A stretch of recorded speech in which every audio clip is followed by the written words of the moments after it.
এবার আমরা ডিসকাস করব কারক নির্ণয়ের অন্য একটা পার্ট, যাকে বলা হবে অধিকরণ কারকের প্রকার। তো তার আগে আমরা কর্তা কারক এবং কর্মকারকের প্রকারভেদগুলো আলোচনা করেছি। তো এবার আমরা ডিসকাস করব অধিকরণ কারকের প্রকারভেদ।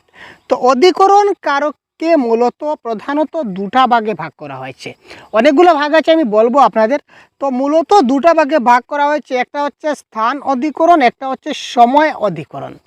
তো স্থান অধিকরণকে আমরা সংক্ষেপে বলি স্থানাধিকরণ, আর সময় অধিকরণকে সময়ের আরেকটা নাম যেহেতু কাল, তো সুতরাং এটাকে বলা হয় কালাধিকরণ। তো কালাধিকরণ মানে কি কাল অধিকরণ বা সময়ের অধিকরণ। অর্থাৎ আমরা জানি যে ক্রিয়ার সময়কে, অর্থাৎ ক্রিয়ার আধারকে, ঠিক আছে, ক্রিয়ার আধারকে অধিকরণ কারক বলে, তাই তো। অর্থাৎ ক্রিয়া সংগঠনের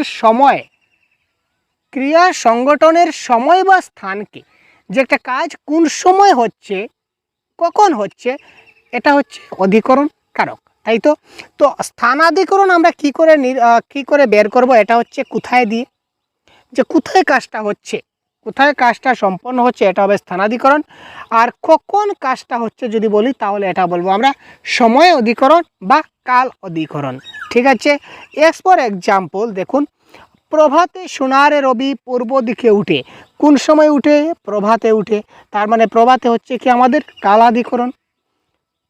কোথায় উঠে ভাই? পূর্ব দিকে উঠে। পূর্ব দিকে কি আমার স্থানাধিকরণ, ঠিক আছে। জলে কুমির, ডাঙ্গায় বাঘ। কুমির কোথায়? জলে, তার মানে এটা স্থানাধিকরণ। বাঘ কোথায়? ডাঙ্গায়, এটাও কি স্থানাধিকরণ। সকালে দেখা হবে, এই সকালেটা কি ধরনের অধিকরণ? এটা হবে সময় অধিকরণ বা কাল অধিকরণ বা কালাধিকরণ, ঠিক আছে। সন্ধ্যায় নদীর ধারে আমার দেখা হবে তার সঙ্গে। ওয়াও, কোথায় দেখা হবে? নদীর ধারে। তো নদীর ধারে হচ্ছে কি স্থানাধিকরণ বা স্থান অধিকরণ। কখন দেখা হবে? সন্ধ্যায়। সন্ধ্যায় কি আমার কাল অধিকরণ বা কালাধিকরণ আমি যদি বলে থাকি, ঠিক আছে। কার দেখা হবে? আমার দেখা হবে, ঠিক আছে। আমার দেখা হবে, এটা হচ্ছে কর্তাকারক। কার সঙ্গে? তার সঙ্গে, এটা হবে আমার কি কর্ম, ঠিক আছে ভাই। এবার এই দুইটা বুঝলাম। এবার নেক্সট দেখি আমাদের স্লাইডে কি দেওয়া আছে। তো অধিকরণ কারক, যেহেতু আমরা স্থানাধিকরণ দেখলাম, তো স্থানাধিকরণ এবং কালাধিকরণ দেখেছি। তো স্থান অধিকরণের আরও দুইটা প্রকার রয়েছে, যেটা খুব ইম্পর্ট্যান্ট। একটা হচ্ছে ঐকদেশীয় অধিকরণ, আর একটা হচ্ছে অভিব্যাপক অধিকরণ। স্থান অধিকরণের আরও দুইটা প্রকার রয়েছে, যেটাকে বলা হবে ঐকদেশীয় অধিকরণ বা অভিব্যাপক অধিকরণ।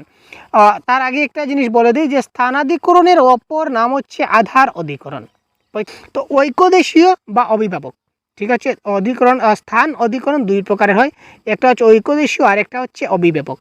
এবার আমি কয়েকটা উদাহরণ দেখি। দেখুন, নদীতে মাছ আছে, নদীতে পানি আছে, নদীতে নৌকা আছে, ঠিক আছে। তো নদীতে মাছ আছে, নদীর কোথায় মাছ আছে? নদীর কি সব জায়গায় মাছ আছে? আপনি কি নদীতে মানে যেখানেই হাত দিবেন আপনি কি মাছ ধরতে পারবেন? না, নদীর কোনো কোনো জায়গায় মাছ আছে। আবার নদীতে নৌকা আছে, নদীতে নৌকা আছে, নদীতে কি সব জায়গায় নৌকা আছে? না, নদীতে হয়তো এক জায়গায়, দু জায়গায়, তিন জায়গায় বা 10 জায়গায় বা 100 জায়গায় নৌকা আছে। আমি যেখানেই হাত দেবো সেখানে তো আর আমি নৌকা পাবো না। আবার মিডিলটা দেখুন, নদীতে পানি আছে, পানি ছাড়া কি নদী হবে?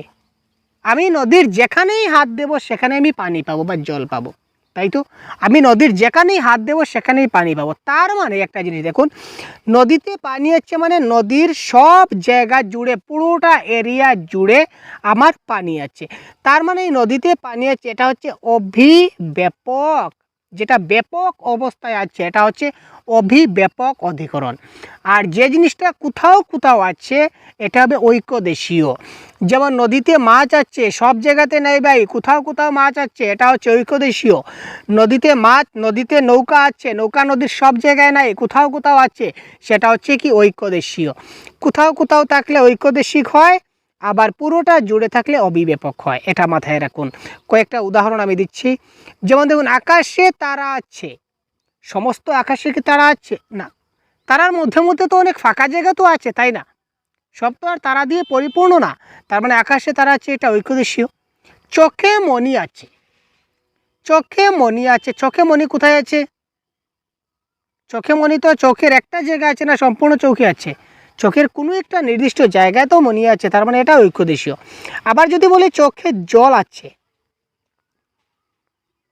আবার যদি বলি চোখের জল আছে, তো চোখের জলটা কি হবে? এটা হচ্ছে অবিব্যাপক, মানে চোখের সমস্ত চোখটা জুড়েই কিন্তু চোখের জল আছে, ঠিক আছে? সুতরাং এটা হবে অবিব্যাপক।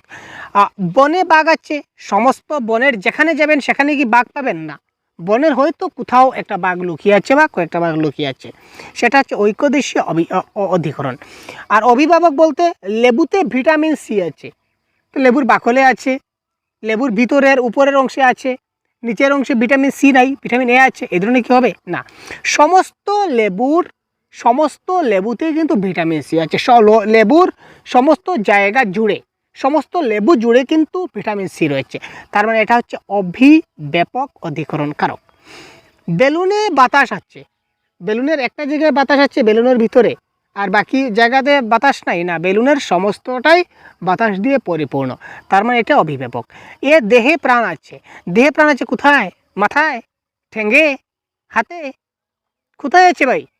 এ দেহে প্রাণ আছে মানে সমস্ত দেহে আমাদের প্রাণ আছে, তো যেহেতু সমস্ত দেহে প্রাণ আছে তার মানে এটা হচ্ছে অভিব্যাপক অধিকরণ কারক, ঠিক আছে?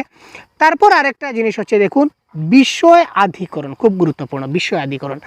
যদি কোনো ব্যক্তি কোনো একটা বিষয়ে খুব ভালো পারদর্শী, সে দক্ষ, তার দক্ষতা অদক্ষতা পটুতা অপটুতা উল্লেখ থাকে, তখন সেটা বিষয় আধিকরণ হয়।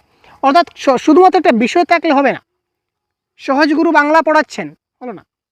রহিম চাচা ইংলিশ পড়াচ্ছেন, হচ্ছে না।